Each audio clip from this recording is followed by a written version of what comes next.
तो ये test match चला है 4 दिन, पहले 2 दिन और फिर अगले 2 दिन।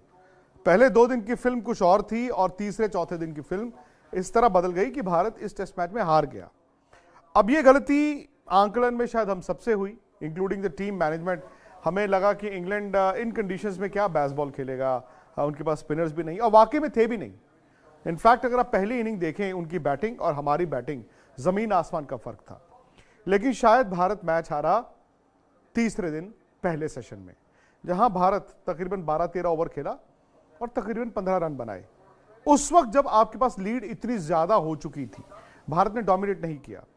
उसके बाद एक और चीज जो देखने में आई वो ये कि जहां पर विकेट गड्ढा नहीं था, मतलब ये विकेट एक टिपिकल इंडियन पिच थी जहां पर आपको स्पिनर को मदद मिल रही थी, लेकिन स्लो टर्न था, गेंद नीची नीची तो जा रही थी।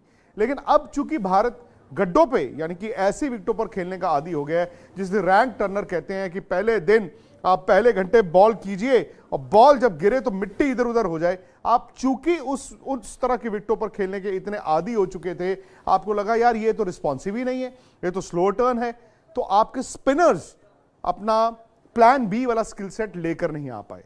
आपने 102 ओवरों में 420 रन खाए इंग्लैंड से। एक तरफ हम ये कहेंगे इंडिया मैच हारा, यह भी हकीकत है जो बेन स्टोक्स ने कहा, इंग्लैंड की एक ग्रेटेस्ट विक्ट्री भी हो सकती है हालिया सालों में।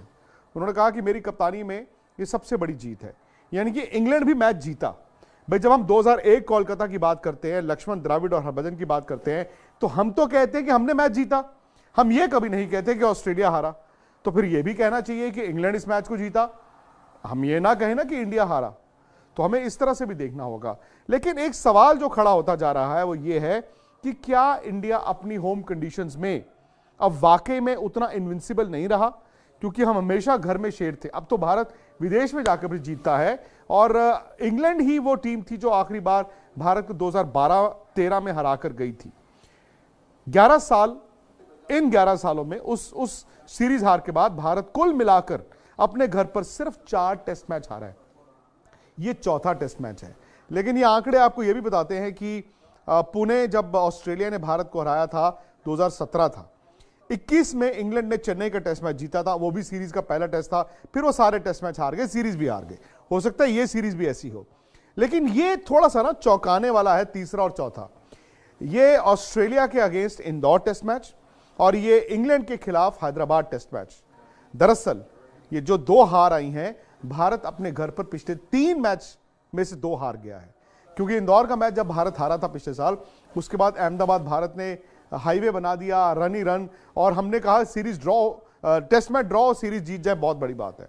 उसके बाद ये मैच है भारत का घर पे।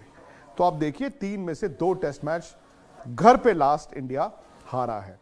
अब दिक्कत भारत के सामने यह है कि आप अगर गड्ढा बना देते हैं, जो कि बड़ा आसान है, विशाखापट्टनम में आप देखेंगे इंडिया के स्पिनर्स, इंडिया की मैनेजमेंट ये चाहेगी ही चाहेगी कि आप टर्निंग ट्रैक बना दो, विकेट ड्राइव छोड़ दो, लाल मट्टी होगी, बॉल ऊपर नीचे रहने दीजिए, कोई बात नहीं, मैच 2.5 दिन में खत्म होना चाहिए।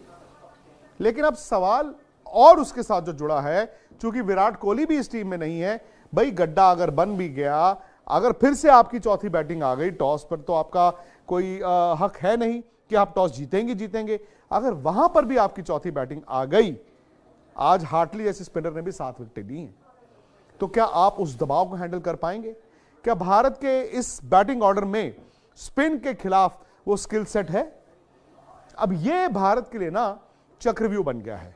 आप तो चाहते हैं कि आपके स्पिनर्स के लिए टर्निंग ट्रैक बने, ऐसा गड्ढा बने, लेकिन आप ये अब सोच के भी डरेंगे कि क्या भारत के बैट्समैन, स्पेशली विराट कोहली के ना होने पर, क्या उनमें वो काबिलियत है कि गड्ढा बना के आप इंग्लैंड के गेंदबाजों को एक मौका दे दें, तो क्या वहां पर रन्स बन जाएंगे? आज भारत क्लियरली दबाव को हैंडल नहीं कर पाया। विकेट भी अगर आप देखें तो अनप्लेबल नहीं था, वो स्लो था। भाई एंड में भारत के बल्लेबाजों ने रन बनाए, 10वें और 11वें बैट्समैन ने भी बैटिंग की है, तो ऐसा नहीं मैं मान सकता कि विकेट अनप्लेबल था। विकेट अनप्लेबल नहीं था, लेकिन हालात अनप्लेबल हो गए थे, क्योंकि जैसे ही आपने इतने रन पोप से खा लिए, इतने रन उनके लोअर ऑर्डर से खा लिए कि 102 ओवरों में 420 रन, 190 रन की लीड को नेगेट करके भी आपको 231 का टारगेट मिला, वहां पर ना वो दबाव ले आया था वो चौथी इनिंग का पूरा समीकरण। भारत उस दबाव को हैंडल नहीं कर पाया। यशस्वी जायसवाल जो पहली इनिंग में आउटस्टैंडिंग थे, दूसरी इनिंग में क्लियरली रफल्ड थे। रोहित शर्मा जब तक खड़े रहे, भारत की जीत दिख रही थी। ये रोहित का विकेट था जो टर्निंग पॉइंट हुआ, क्योंकि वो कंफर्टेबल थे, वो रन भी बना रहे थे। वो 1 घंटा और खेल गए होते तो 40 रन और बना देते। रोहित का विकेट भी टर्निंग पॉइंट था। लेकिन भारत को दिक्कत आई, जैसे ही जायसवाल आउट हुए उसी ओवर में शुभमन गिल भी आउट हो गए। अब दिक्कत है शुभमन गिल की भी। शुभमन गिल ने ओपन करना क्यों छोड़ा, किसी को नहीं पता।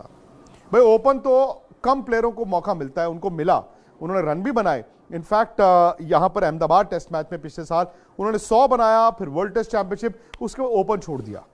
जायसवाल मिले, लेकिन शुभमन गिल ने 3 नंबर से जब से बैटिंग करनी शुरू की है, वो रन भी नहीं है और अब वो कॉन्फिडेंस भी नहीं दिख रहा है। और जब आपका कॉन्फिडेंस नहीं होता, आप अपनी स्किल को, अपनी डिफेंस को इतना बैक नहीं करते, तो आपकी शॉट्स भी कम हो जाती हैं। आप सिर्फ आगे आगे आगे खेल रहे हैं। आज इंग्लैंड ने क्या किया, सिली पॉइंट, यहां की बजाय सिर मिड ऑफ रख दिया, आउट हो गए। श्रेयस अय्यर एक और खिलाड़ी